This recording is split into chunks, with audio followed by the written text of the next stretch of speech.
অর্থাৎ তারা কিন্তু বারবারই অভিযোগ করছেন, যেমনটা এই বিএলওরা তারা এই একের পর এক আত্মহত্যার ঘটনা আমরা দেখছি যে এসআইআর এর কাজের চাপ যেভাবে বাড়িয়ে দেওয়া হয়েছে তাতে মানসিক চাপে ভুগছেন, তারা মানসিকভাবে অবসাদগ্রস্ত হয়ে পড়ছেন এবং তার কারণেই একের পর এক বিএলও তারাই আত্মহত্যার ঘটনা ঘটাচ্ছেন এবং সেক্ষেত্রে তারা নির্বাচন কমিশনকেই দায়ী করছেন। এবং এই নিয়ে বিরোধীরা তারাও কিন্তু বারবার নির্বাচন কমিশনের দিকেই অভিযোগের আঙুল তুলছে।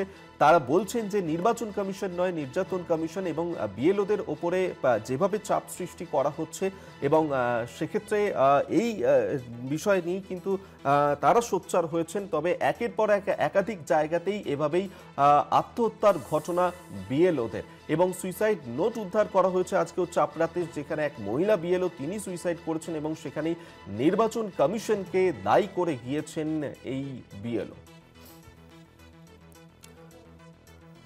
এই মুহূর্তে আমাদের সঙ্গে টেলিফোনে রয়েছেন বিজেপি নেতা সজল ঘোষ। সজল বাবু, একাধিক জায়গাতে একের পর এক বিএলও তারা আত্মহত্যা করছেন এবং সেক্ষেত্রে নির্বাচন কমিশনকেই, যে মহিলা বিএলও সুইসাইড করেছেন তার নোটিশ নির্বাচন কমিশনকে দায়ী করছেন। বিরোধীরা বলছে এটা নির্বাচন কমিশন নয়, নির্যাতন কমিশন। প্রথম কথা হচ্ছে যে আমি জানি না সুইসাইড নোটটা আসল না নকল, আমি সুইসাইড নোটটা দেখিনি। আমরা দেখাচ্ছি আমাদের পর্দাতে সেই সুইসাইড। দেখাচ্ছেন তো কি হয়েছে? ওটা যে তৃণমূলের কোন নেতা আপনাদের অত্যন্ত শহীদ সে লেখিনি আমি কি করে জানবো? ও তো আমরা প্রদীপ করের ক্ষেত্রেও দেখেছিলাম, কি হলো তার? আমরা জলপাইগুড়ির ক্ষেত্রেও দেখেছি। যে কোনো গুড়ি, আপনি জলপাইগুড়ির মাধ্যমিকেও তো প্রচুর লোক মারা যায়। মাধ্যমিক বন্ধ করে দিন। মাধ্যমিকের প্রেম করলে তো প্রচুর লোক মারা যায়, প্রেম করা বন্ধ করে দিন। স্বামী স্ত্রী বিবাহে ঝগড়ায় তো প্রচুর লোক আত্মহত্যা করে, বিয়ে বন্ধ করে দিন।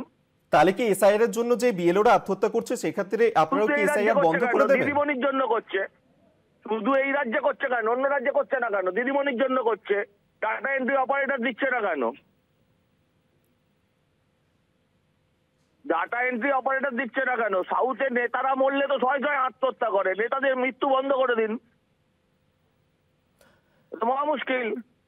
আত্মহত্যা একটা ব্যাধি। দিদিমণি তো 4 বার বললো আমি প্রাণ থাকতে হতে দেব না, তা প্রাণ থাকতে হতে দিল কেন?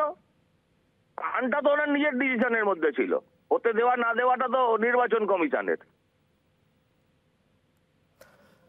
কিন্তু যদি এক্ষেত্রে বিএলওরা এই যে আত্মহত্যার ঘটনা ঘটাচ্ছেন তারা তো নির্বাচন কমিশনকে দায়ী করে যাচ্ছেন, যেভাবে একের পর এক এসআইআর এর চাপে প্রাণ চলে যাচ্ছে, অনেকে তো অসুস্থও হয়ে পড়ছেন। আমি আপনাকে একটু পরে আত্মহত্যা করবো আর আপনার নাম লিখে যাবো, তাহলে কি আপনি দায়ী হয়ে গেলেন? হতে পারে না তো। আমি নিশ্চয়ই বিশ্বাস করি তাদের উপর একটা ভয়ঙ্কর চাপ আছে। এই চাপের কারণ হচ্ছে সরকার, রাজ্য সরকার। আপনি কি চান এসআইআর বন্ধ করে দেবো? না না, আমি চাই না। তাহলে আপনি তো এসআইআর বন্ধের পক্ষে সওয়াল করছেন।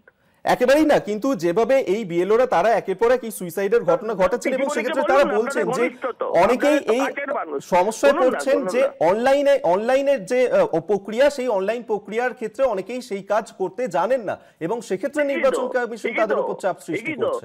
বিহারে ডাটা এন্ট্রি অপারেটর দিতে পারে, আপনার সরকার এত অপদার্থ এই রাজ্যে যে সে একটা ডাটা এন্ট্রি অপারেটর দিতে পারে না? বিহার দিতে পারে। এখানকার নেতারা বলে না বাংলার মাটি বিহার ইউপি হতে দেব না, বলে তো। ধন্যবাদ আপনাকে। বিজেপি নেতা সজল ঘোষ এই মুহূর্তে আমাদের সঙ্গে টেলিফোনে ছিলেন। অর্থাৎ এই যে একের পর এক বিএলওর আত্মহত্যার ঘটনা, সেক্ষেত্রে যদিও এই নির্বাচন কমিশনকেই বারবার এই আত্মঘাতী বিএলওরা তারা দায়ী করে যাচ্ছেন এবং সেই নিয়ে সুর চড়িয়েছে ইতিমধ্যেই বিরোধীরা।